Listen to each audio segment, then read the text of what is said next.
पाहताय महाराष्ट्रातील सर्वात जलद news network Maharashtra police news 24। हिंगोलीतील सिद्धार्थनगरच्या युवकाचा मृतदेह दफन केल्यानंतर काढला बाहेर, कुटुंबियांनी घेतला ताबा।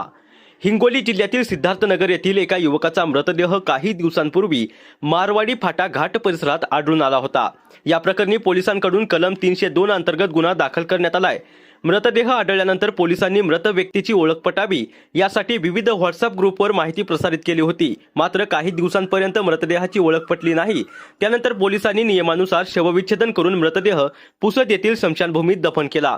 दरम्यान 8 ऑगस्ट 2026 रोजी मृत व्यक्तीच्या कुटुंबियांना या घटनेची माहिती मिळाली। माहिती मिळताच मृत व्यक्तीचे वडील आणि कुटुंबियांनी खंडाळा पोलीस ठाण्यात धाव घेतली।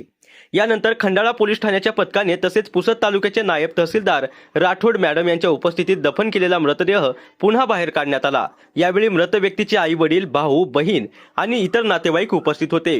कायदेशीर प्रक्रिया पूर्ण केल्यानंतर मृतदेह कुटुंबियांच्या ताब्यात सुपूर्द करण्यात आला। या संपूर्ण प्रकरणाबाबत मृत व्यक्तीच्या वडिलांशी आम्ही सविस्तर चर्चा केली।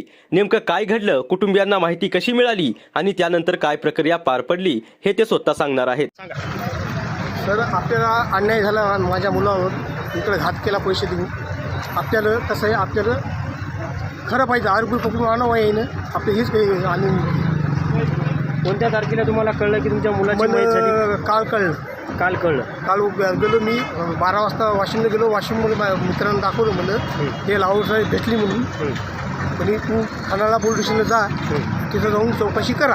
अच्छा, मग ते टी शर्ट पाहिलं, मग म्हणलं माझं हेच मुलगा आहे। इथं आलो, चपला बिपला पाहिल्या, खंडाळा घातला और पाहिलं तसं साहेबांनी काय केलं, या साहेबाला फोन लाव, त्या साहेबाला फोन लाव, त्या साहेबांना। नंतर एक गाडी आली, ते पोलीसवाले पळत आले, मला गाडीत बसून घेऊन गेले हिंगोलीला। माझ्या पत्नीला हिंगोलीत सोडलं, कुठं खंडाळा पोलीस स्टेशनला। माझा मेवणा होता एक धुळे म्हणून, त्याला तिथं सोडलं। मी त्याच्या गाडीत बसून गेलो, मला हिंगोलीला तिथंच सोडलं जाईन। मी स्वतः रात्री 10:30 वाजता इंडिका गाडी करून आलो खंडाळा पोलीस स्टेशनला, माझ्या बायकोला माझ्या मेवणा नेण्यासाठी। तिथं रडून पागल करून म्हणून। आता तुमचं म्हणणं आहे की पोलिसांनी मुख्य आरोपीचा शोध घ्यावा, देणार ताब्यात घ्यावं। आरोपीचे नावं सांगले तर चांगले, पत्ता सांगला। एक बाई पकडून मी दिले, मी स्वतः त्या पोलिसवाल्याने पकडलं नाही, मी स्वतः पकडून दिलं। त्या बाईने पुढेचे नाव सांगले। अच्छा, त्या स्वतः पकडून आणलं। या संदर्भात तुम्हाला पोलीस स्टेशन मार्फत FIR किंवा पंचनामा याचे सर्व कागदपत्र व नोंदी सूचना दिल्या का? काहीच दिलं नाही। काहीच दिलं नाही का? मग आता जे काही बॉडी गेलेली आहे रिटर्न पोस्टमॉर्टमसाठी गेलेली आहे? नाही, डायरेक्ट तिकडे घेऊन चाललो आपण। म्हणलं आमचं रेकॉर्ड आमच्यापाशी पाहिजे। अच्छा, तुमच्या गावी मृत्यूसाठी अंत्यविधीसाठी घेऊन चालले। पूर्ण कागदपत्राचा अहवाल तुम्हाला मिळाला नाही? काहीच दिलं नाही। आता तहसीलदार साहेब मॅडम आलेले आहेत, तसेच आपले खंडाळा पोलीस स्टेशनचे PI कर्मचारी व बाकी आलेले आहेत। यांनी तुम्हाला सविस्तर सूचना माहिती पुरवली? काहीच नाही सांगितलं। अच्छा, ठीक आहे। मग आता तिथं स्टेशनला गेल्याच्यानंतर तुम्हाला मिळतील कागदपत्र, नाही मिळालेच कळवा मग आम्हाला, चालेल? एक परिसर आहे, त्या ठिकाणी एक मृतदेह आढळला होता। असं समजलं की ते तुमच्या मुलाचं आहे।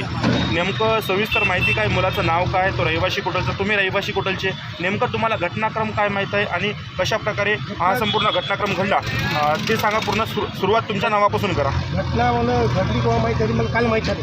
वाशिमला गेलो मी, एका दिवशी गेलो, तर पाहिला फोटो दाखवला, ते भेटलं नाही। एक पाणकी दाखवला, मित्र होता। महाराष्ट्र पोलीस न्यूज 24 साठी यवतमाळ जिल्हा संपादक राहुल पडघणे।